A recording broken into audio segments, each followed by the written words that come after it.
Hello दोस्तों। भारत के इतिहास की बात करें तो सबसे पहले मुगलों का नाम आता है।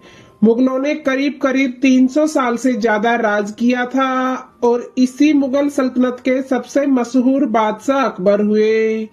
अकबर के बारे में यह भी कहा जाता है कि ये सभी धर्मों का समान तरह से देखता था और इसी मुगल साम्राज्य के सबसे लोकप्रिय राजा अकबर थे। लेकिन कुछ इतिहासकारों का मानना है कि अकबर महान था और कुछ इतिहासकारों का मानना है कि अकबर महान नहीं शैतान था।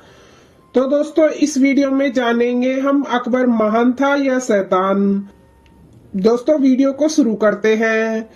वीडियो को शुरू करने से पहले दोस्तों आपको क्या लगता है, अकबर महान थे या शैतान? आप कमेंट करके बता सकते हैं। तो चलो शुरू करते हैं। आज की वीडियो में दोस्तों आप इस बात से वाकिफ होंगे कि अकबर मुगल साम्राज्य का सबसे महान और शक्तिशाली सम्राट था। दोस्तों सबसे पहले हम यह जानेंगे कि अकबर को महान क्यों कहा जाता था। इसके बाद हम जानेंगे कि अकबर को शैतान क्यों कहा जाता था। तो पहले यह जान लेते हैं कि आखिर अकबर का जन्म हुआ कब था।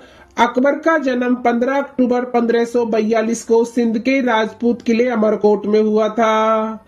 अगर सीधी बात करें तो इनका जन्म एक हिंदू परिवार में हुआ था और पालन पोषण भी हिंदू परिवार में ही हुआ था। बादशाहों में अकबर ही एक ऐसा बादशाह था जिसे हिंदू और मुस्लिम दोनों का प्यार बराबर मिला। अकबर ने हिंदू और मुस्लिम की दूरियों को कम करने के लिए दीन ए इलाही धर्म की स्थापना भी की थी और खास बात यह माना जाता है कि उसका दरबार हमेशा के लिए खुला रहता था। उस काल में धर्म के नाम पर टैक्स लगाया गया था जिसे अकबर ने खत्म किया था। अकबर ने जजिया पर लगा प्रतिबंध जो केवल हिंदुओं के लिए था, यह कानून सिर्फ हिंदुओं के लिए था। इस कर को सिर्फ हिंदुओं को देना होता था। हिंदू ही एक जगह से दूसरी जगह पूजा पाठ करने के लिए जाते थे और इसी पूजा पाठ के जाने आने के दौरान हिंदुओं पर जजिया कर लगाया गया था जिसे अकबर ने समाप्त किया था।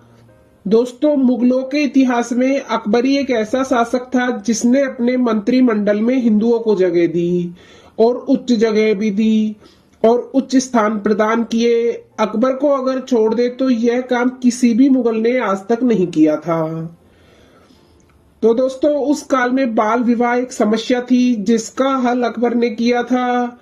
अकबर ने बाल विवाह पर रोक लगा दिया था। रोक लगाने के बाद अकबर ने लड़कियों की शादी 14 साल और लड़कों की शादी 16 साल तय की थी।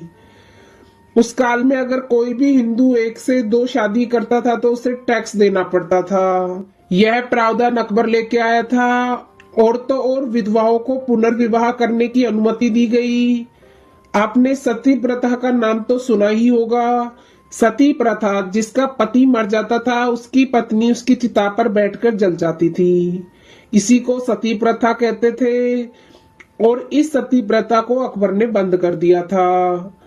दोस्तों नीलकंठ मंदिर का भी निर्माण अकबर ने करवाया था। जितना सम्मान वह इस्लाम का करता था उतना ही सम्मान दूसरे धर्मों का भी करता था। मुगल इतिहास में इतना ज्यादा काम करने वाला एकमात्र बादशाह अकबर ही था। यही तर्क देके कहा जाता है कि अकबर महान था। लेकिन कुछ इतिहासकार कहते हैं अकबर महान नहीं शैतान था। आखिर अकबर को शैतान क्यों कहा जाता है, आइए जानते हैं। दोस्तों अकबर को क्रूर, निर्दयी और बलात्कारी के नाम से भी जाना जाता है। अकबर हवस से भरा हुआ राजा था। उसके हरम में करीब 5000 महिलाएं थी। आपके मन में एक सवाल जरूर उठ रहा होगा कि आखिर हरम में 5000 महिलाएं आई कहां से। तो आइए इस सवाल का जवाब हम जानते हैं। दोस्तों अकबर ने एक कानून बनाया था, कोई भी मुगल किसी भी हिंदू लड़की से शादी कर सकता है, चाहे उस लड़की की मर्जी हो या उस लड़की की मर्जी ना हो, या उसके माता पिता की मर्जी हो या ना हो। और सैनिक जब अपनी मातृभूमि की रक्षा करते हुए शहीद हो जाते थे तो उनकी बहन और बेटियों को अकबर उठवा लाता था और अपने हरम में रखता था। और तो और अकबर मीना बाजार जाया करता था और वह भी औरतों के भेष में। और जो भी लड़की उसे पसंद आ जाती थी वह अपने सैनिकों को इशारा कर देता था और उसके सैनिक उस लड़की को उठा के अकबर के हरम में डाल दिया करते थे। अब तो आप जान गए होंगे कि आखिर इतनी औरत और लड़कियां हरम में आई कहां से। हरम के बारे में अबुल फजल ने अपनी किताब में लिखा है, जो कि अकबर के 9 रत्नों में से एक थे। इतिहासकारों का दूसरा वर्ग यह कहता है कि अकबर ने सती प्रथा इसलिए बंद करवाया था क्योंकि युद्ध में मारे गए राजाओं की सुंदर पत्नियों को अकबर अपने हरम में डाल सके। ऐसे और भी बहुत सारे तथ्य हैं जिससे अकबर को शैतान कहा जाता है। इन्हीं ही सब बातों की वजह से अकबर को महान कहें या शैतान, यह समझ में नहीं आता। प्लीज आप कमेंट बॉक्स में जरूर बताएं कि अकबर महान था या शैतान।